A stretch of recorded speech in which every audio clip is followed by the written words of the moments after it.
Welcome guys to Monday Talk 8. Wow. So that means it's actually been 8 weeks of consistent Monday Talks. Yes. Thank you guys so much for subscribing to my channel, watching and commenting and liking on my videos. I am so humbled that you guys made the choice to walk on this journey with me as I unpack and grow. And if you haven't subscribed yet, please go ahead and subscribe and, walk along with me as we grow. So this week, I wanted to talk about making financial sense for an immigrant living in the US. And my background is I moved from Kenya to the US. And so my opinion will have some bias based on, my Kenyan or African perspective. But I hope that whether you're a new immigrant or you've been here a while, that you can learn one or two things from my talk today. So the picture you have of America as a kid is so different than the America you actually come to find out when you move over here. Because growing up as a kid, we watch all these American movies and TV shows that are based around Hollywood. And so as a kid, when you think about America, you think about this posh place that, people live in beautiful houses with white picket fences and a dog. And, this land of milk and honey, this land of opportunity. And then you move over here and you find out that there's a lot in the movies that is left out, and then you get hit by culture shocks as an immigrant. You get to find out that there's a lot of good in America, but there's also some bad. So some of the culture shocks are like moving into a neighborhood and then, it's been 1 year or 2 years and you don't even know your neighbors. But back home, it's like, you knock on your neighbors almost every day. And it's like, it's very easy to, knock on people's doors and get to know them. And, you find out that in America, not everybody, says hi to you or shakes your hand when you meet on the street. But back home, people shake your hand and they stop to ask how you're doing and actually really mean to ask you, really want to know how you're doing. Regardless of how you end up in America as an immigrant, a lot of us actually come from humble backgrounds. And so poverty is a major pushing factor. And so you want to come over to the land of opportunity and find success to be able to break off the shackles of poverty and either go back home or be able to invest back home and, take yourselves and your family out of poverty.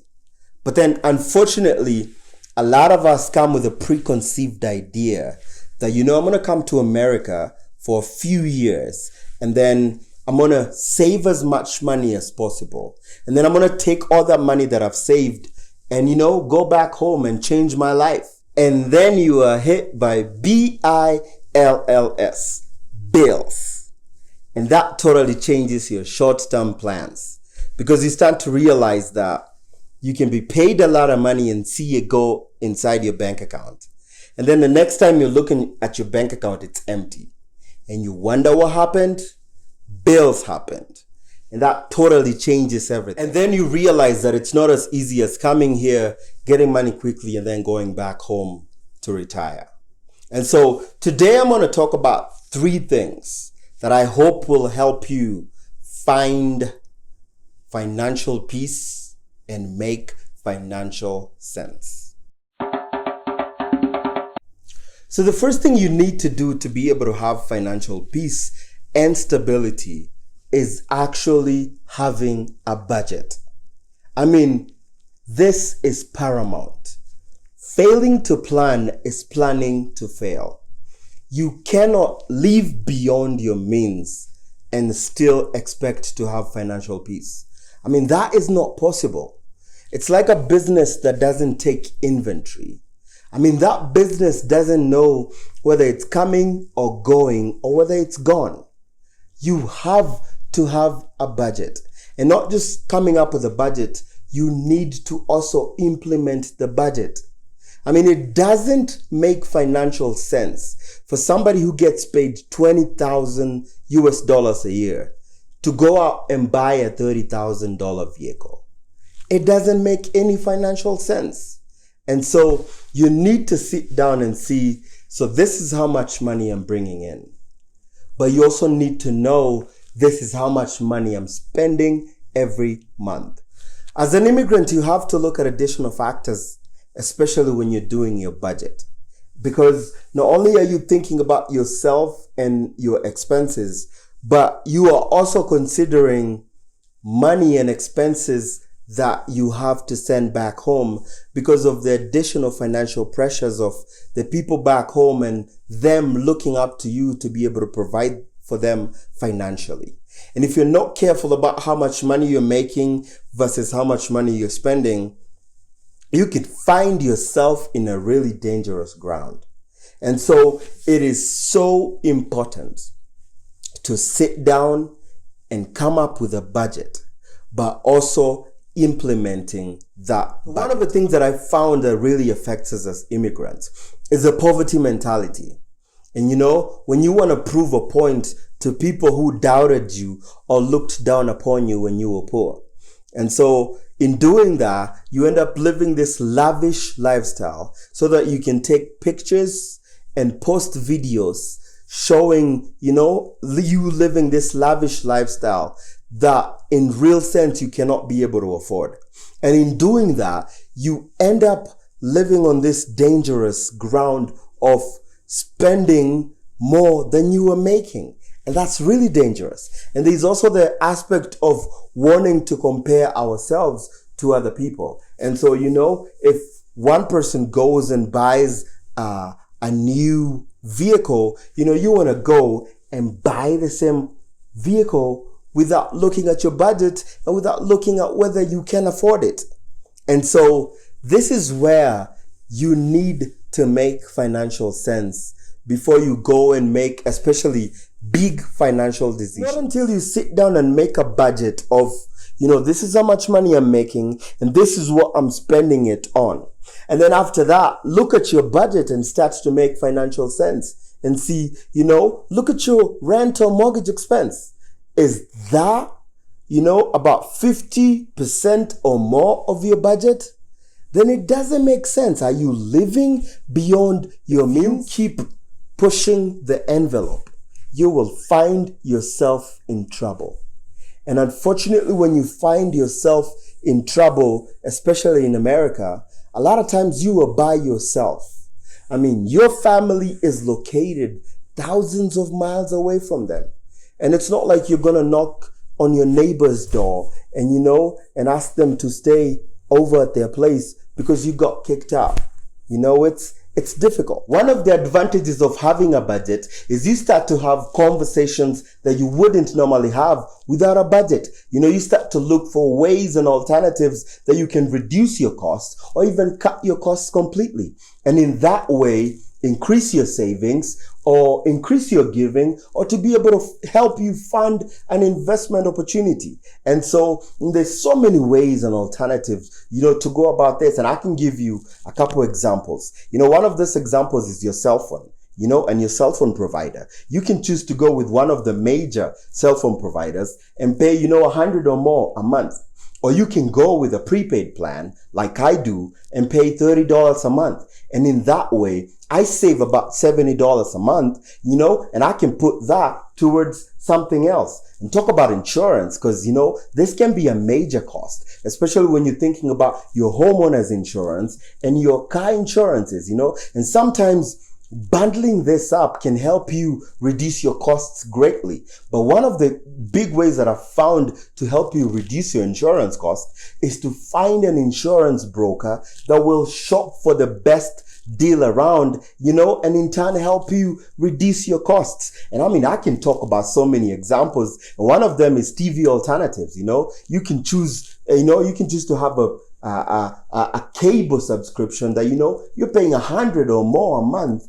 Or you can choose to have, find an alternative where, you'll find an alternative to having cable like Netflix or Hulu, or find a cheaper cable provider that will help you save on that cost. Because, every dollar that you're able to cut goes into helping, something else, increasing your saving or helping you better. So many ways that you can be able to, alternatives, you can be able to help cut your costs, eating out less, because a lot of times you don't realize, but when you eat out a lot, your budget, your expenses a month, they blow up. And so, when you look at your budget, you can see, hey, instead of us going out and eating out 4 times a month, let's go and eat 2 times a month. That way you help reduce your expenses. And so many other examples. And in short, what I'm saying is having a budget gives you alternatives that you wouldn't normally have without having a budget. I think some of these big financial mistakes can be avoided when someone does a budget, because then it helps you question, can I be able to afford this? And so I find this issue especially big with immigrants who are new here. And, and a lot of them do this because they are misinformed by other immigrants who've been here a long time, and alongside pressures from people back home. There's this issue of building big mansions for your parents or for your families just when you land in America. And and it looks like a big thing. It's a very noble thing to do, to be able to build your parents or your family a good house than you were able to live in, to be able to give them a better life than you were able, to have. But you need to make financial sense first. Before you do this, you need to think about putting a good foundation for yourself here in the US before you embark on this big to-do lists that involve making huge financial decisions that affect back home more than they affect your life here. You need to stabilize yourself before you can take on the task of, building your family a huge mansion. First of all, set yourself up here, set yourself up to either, get an apartment for yourself. Buy yourself a vehicle so that you can be able to move from one job to another. Establish your life here in the US a little bit before you start to take all your hard-earned money and start to send it back home. Now, listen to me. I am not saying that you cannot help your family. That is not what I'm saying. I am saying that your mom will understand when you tell her that, hey, mom, I cannot be able to build you this big mansion that you want me to build you. But, give me 5 or 10 years for me to build myself, and I'm going to be able to build you that house without any problem. Because if I start by building you this big house that you want me to build you, if I start by investing in this big project that you want me to invest in, it's going to slow my growth here in the US. And, but if you give me time to grow and I'm able to establish myself and grow, then I am able to do more for you than I can probably do right now. Because, if I end up taking all the money that I am saving and then pushing it back home, then that means that you're building back home, and back home they're living a better life and you are struggling here. And you've heard one story after another that, someone, the only clothes they can afford to buy is they go to the thrift store to buy clothes. Because why? Because they've decided to build their parents back home a big mansion. Because they've decided, to send money back home to build this huge investment, real estate investments. And in turn, what happens is they stunt their growth here in the US because, they don't even have a vehicle to take them to their workplace. They live in a crowded apartment. They don't have the peace of mind.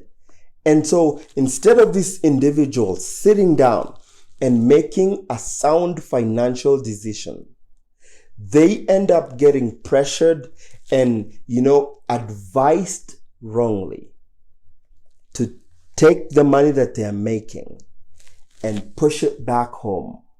Because, because one of the notions is this is not your home, that, back home is your home. But that's a big lie. Because I have to tell you this, you came in here thinking that you're going to spend a few years, make enough money and go back home. But the reality of things is that rarely happens. That you come in here, make your money and go back home. A lot of times you come in here, reality hits you, and then you understand that, because of the bills and so many other things, that you can be able to do that. And so your life is first here. And so you need to establish yourself in the country that you live in before you can start investing in the country that you do not live in. I mean, how many stories have we had of people who've sacrificed and they have denied themselves so that they can send all that money back home so that, the people back home can invest for them, build them all these houses, rental properties and all that stuff. And then when these people actually go back home to see their big investments, they realized that their own family, their own flesh and blood conned them of the money. You need to sit down and start to think about making financial sense. Build your life where you are first before you build your life back home. Your mom will understand. Now you have to make sure that if you are the sole breadwinner back home, you have to make sure that your family back home, they're not sleeping hungry and they're not sleeping outside. So, you have to take care of them. But taking care of them doesn't mean making huge financial decisions. You can be able to provide them with their daily bread, but when it comes to making huge financial investments, that is where you have to hold up for a little while before you grow yourself. Because what happens is, you start to grow yourself, you move from one job to another. Whether you go back to school, and get an education and you get a better paying job and you start to build yourself, and you become more financially sound, more financially stable, then, making all these big investments at that time when you've grown is easier than when you just came in, without any savings. And so you need to think about yourself. The country that you live in is your home. And you might think it's your home for a few years, but it might be your home for so many years. So before you think about taking your money and disrupting your growth and stunting your growth, and taking that money and sending it back home so that you can invest and build stuff there, make sure you build your life here. And then what happens? This is what happens. So when you build your life here and you get stability here and you keep growing and you keep growing, what happens is you realize that you have more range to do more stuff back home. When you have grown, that that a house that could have taken you 2 years to build when you were just coming in, you're able to give and send that money up front. Because you have grown into a position where you are financially stable and financially sound, and you can make these big decisions then. And so don't get lied to that your first priority is to invest back home. Remember, you live here. I've seen way too many people cry. I've seen way too many people heartbroken when they take all their money that is hard earned and they send it all back home. in the hopes of investing, and then they end up back home and they find that that never happened. That the people you sent your hard-earned money to, they used that money. And unfortunately, a lot of these people are family. I mean, you can hear one story after another about people who are hurt. And so build yourself here, build your life here.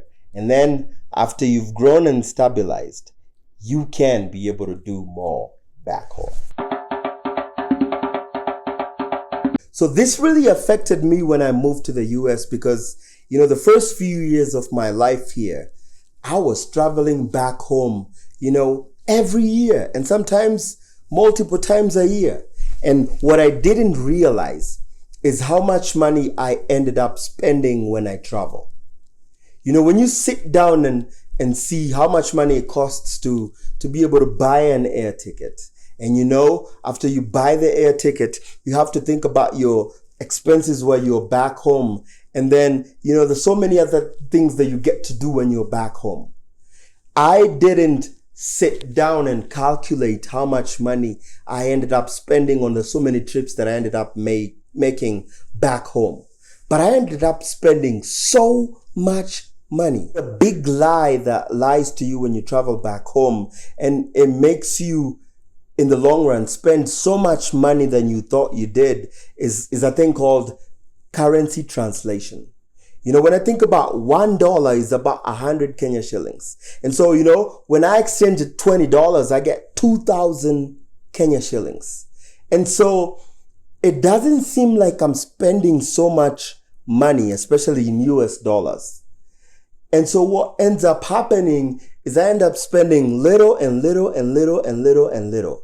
But by the time you add all that little up, you find out that you end up spending way too much money. And you go back home and everybody pretty much looks up to you to be able to, cater for things. You go out with your friends and everybody looks up to you to pay. And so you don't realize, but all these expenses, they add up. You think about, you bought air tickets for, anywhere from, $1,000 to $2,000. And then you went and decided to stay in an Airbnb and you're spending so much money a month.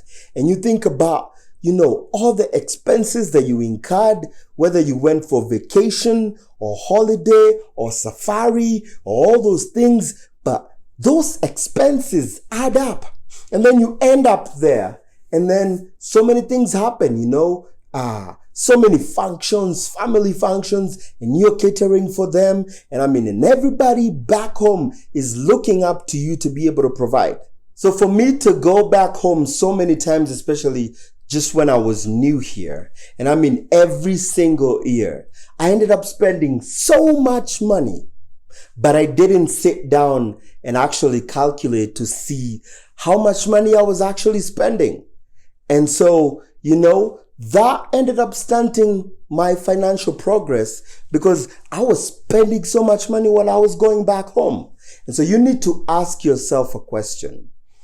Just when you move here to the US, can you be able to afford to go home every year? Can you be able to afford to go home every so often? And just when you moved here, I can tell you the answer is pretty much no. And so you need to sit down and come up with a plan. You need to sit down and come up with a strategy of, hey, you know what? I need to save, all this money to be able to afford to go back home. And so you need to sit down and say, so this is how much it's going to cost me to travel home. And when you do that, then you need to look at your budget and say, okay, so how much money can I put into this and for how long for me to be able to afford to go back home? And then when you go back home, you also need to make sure that, so this is how much money I need to spend at home. And so when you go home, making sure that you are staying within your budget. And so when you make these financial decisions and you try to look for financial sense, it's going to help you, you know, to have a better financial stability and more financial peace. Because otherwise, you know, if you don't check yourself, you will wreck yourself. And that's a fact. And so you need to sit down and do a budget. You need to sit down and see how much money you're making and how much money you're spending. Because otherwise, you are living dangerously. You need to live within your means, and you can't let people, whether it's back home or your peers or your friends, to influence you into making financial mistakes so that you can fit in or so that you can appear like, you know, like you've made it. So make financial decisions that make financial sense to you. Thanks for joining me today. I think I'll do another video expounding more on this video and even talk about some more things. And thank you so much for subscribing. If you haven't already subscribed, hit the subscribe button below. And if you've already subscribed, don't forget to hit that notification bell and you'll be notified every time I upload a video. Until next time, I love you, but God loves you even more. I hope you have a great rest of your week. Be blessed. Thank you.